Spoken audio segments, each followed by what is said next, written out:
Hello, hello. How we doing tonight, guys? This evening, I should say. I don't know what time zone you guys are in, but I am EST. So, it is the evening at the moment. Had to give our friend here a nice little shout out with the music. He is gone, and I'm not gonna lie, I never really listened to his music too much, but it gave me kind of like a reminder, and it's fun to appreciate it. Such an influential man, let's be honest here. But now we can speak about charts, and you guys know it's just going to be another one of those boring outlooks. Why? Because it's simple, right? We do have NFP week, which will bring some volatility to our charts. This is what we like. A little like last week, honestly. Very simple news, but we had some very, very nice movement, right? If I just bring here the weekly open from last week, we'll notice we had a very clear form range, manipulate set range, and then distribute away from it. What's up, Cassius? Nice to have you in here.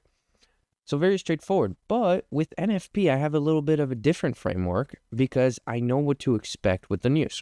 So two things can happen with NFP, and I mean, that's true for like 70, 80% of the weeks. Those are the profiles we see. We see a classic week, right? I'm going to showcase a bullish example, right? Where we see some form of retracement that can happen on Thursday or Friday. And then if we have a Thursday retracement, kind of like we had next week, Friday continuation. But we like to see this. This is a classic week. Actually, I like to call it a trending week. I don't remember where I got them from, but pretty straightforward. Or what we can see is an initial trend formed during the week, all the way up to, for example, Wednesday, and then we see a reversal, and sometimes that could even go up until Thursday or Friday, especially with NFP weeks, and sometimes NFP can even be a retracement of said range, or really we just see a retracement to a close, right? So pretty much the same thing we are looking for, just on different days. So we either expect the high/low of the week to be formed early, or we expect it to be formed late in the week. And I know that's a big thing, but how do we recognize and grasp these opportunities, right? I want to talk a little bit more about profiling this week. Well, for me, how I define these is by hitting higher time frame objectives. Now, you might tell me, hey, Ollie, we're trading at all-time highs. How do I time it? Well, I don't. The easiest truth is I can't. If we start going down early in the week, then I have ranges that I can refer to. Now, this range does not have a discount in efficiency. I am expecting us to trade higher, right before, and then all of a sudden, this order block makes a lot of sense for potential retracement after trading higher, right? But if not, what I like to do as well is just go down a time frame. Go down to the 4-hour, and let me just remove these opening prices just so we can keep it clean. And I'm going to use the same exact range, right? I'm not going to change anything. And now all of a sudden, hey, I see an order block here. And now I have a first discount in efficiency for potential retracement. Of course, that's going to change a lot, especially with Monday's price action, right? But if we do start going down right away in the week, I'm going to be looking for that. $600 billion deal with EU? Yes, sir. Yes, sir. I don't really use fundamentals, so I don't want to comment on them. I did talk about it last week, said that I'm just not an expert, so I don't like to talk about it, but definitely some very nice things. And also, just to get back on track here, there's also ES that we can't forget about, right? That is definitely more bullish, as we saw with lower time frame SMT mainly, right? After this reversal that showcased that it was more bearish, but we saw some very nice delivery. And we could see a retracement even just to this fair value gap. No need to go further. But that's how I'm going to define where a potential extreme of the week is going to be formed. Now, until that extreme is made, I'm just taking the trades based on the intraday framework. So you guys know me. I look for one specific things to define all of my trades pretty much. A time-based framework, right? Hello. How do I say this? Time-based manipulation from news, for example.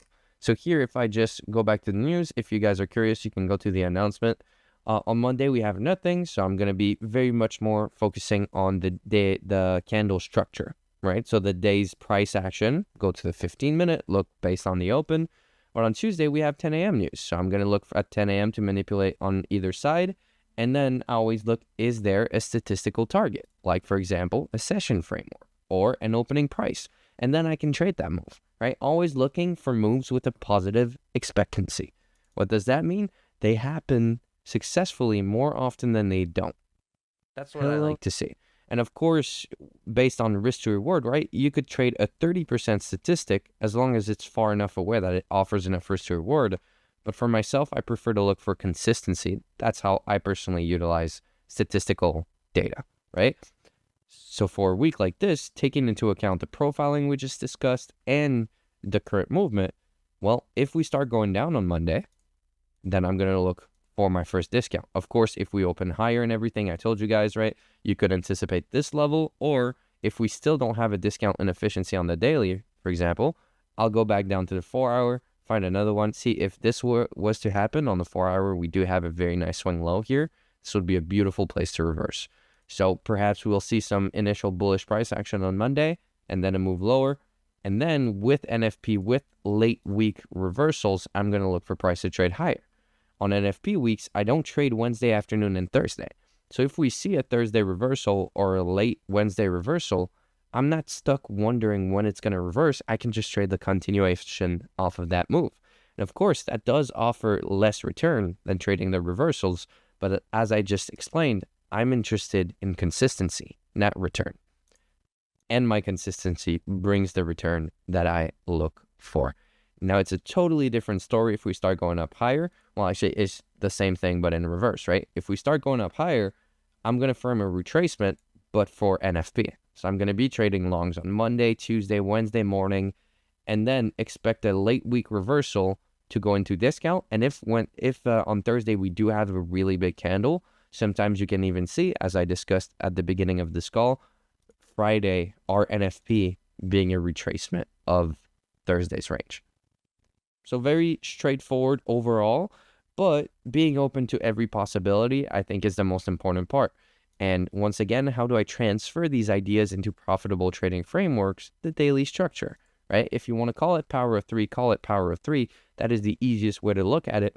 But I also like to just think about it as the candle's order of formation. So in what order it does things, right? So I'm going to look for open. If I'm looking for a bullish candle, I'm going to look for manipulation and then a move higher. Or perhaps this is the move I will be trading. But if we already had a move higher, I'm going to look for New York to retrace and continue. I think I had a question about this last week, actually, that I answered beautifully. So if you guys are having trouble with when to expect retracements at New York and bias overall, last week's the final price action review we did, which was on the 24th, is definitely one that is worthwhile to rewatch. If you guys not go for that, I would definitely recommend you do. It's a really big one. It's nothing new, but I did share a lot of valuable insight, I believe, in there. Do we have any questions? I feel like we've had some pretty simple frameworks, but that's what happens, right? What did we say as soon as we traded near all-time highs, right? Well, first of all, our bias was these highs when we were down here. If you guys don't remember, feel free to go back and look at our weekly outlooks. I mean, we do them public for a reason here, right? And then once we traded above these highs, right, we're at all-time highs. There's nothing left. But what did we say? We said, hey, when you're at all-time highs, I'm bullish until proven otherwise. We have not yet had a reason to turn bearish. What would I need for me to turn bearish? A close underneath a low. That's it. What people like to call displacement. And the only time we were ever close is here, but we actually formed SMT at these lows. I'll just use the hover tool so you can see my crosshair. This is why I have this in my favorites. But you'll see this swing and this swing, and you'll see the SMT. There's also SMT between these two assets, right? Specifically on July 16th.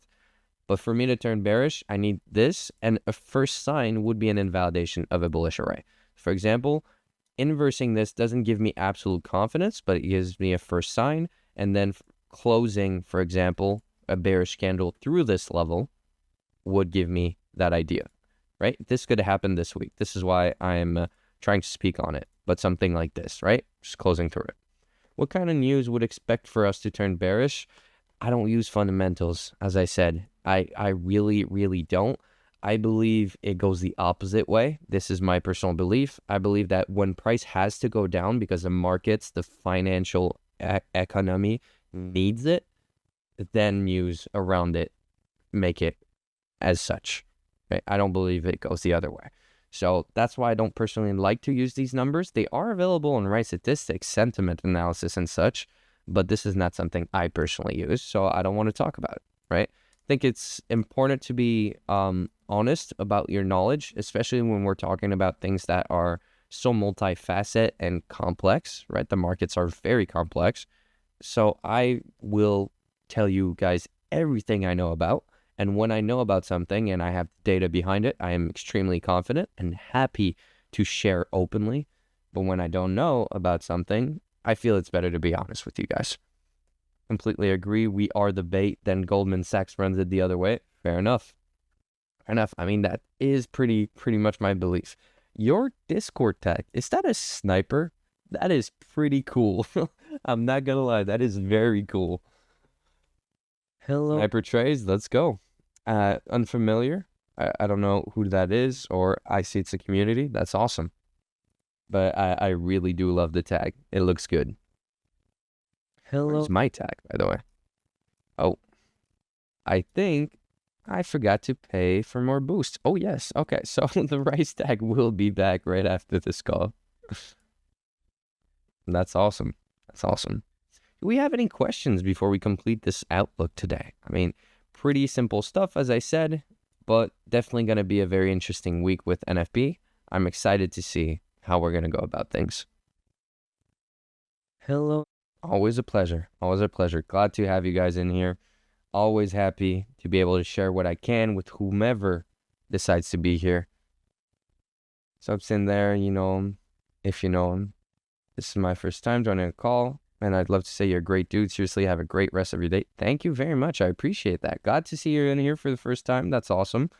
And yeah, just out here trying to help people as much as I can. And I mean, as I said before, these are a way for me to keep track of my performance. So if I can help people at the same time as me becoming a better trader, I mean, it's a win-win, you know?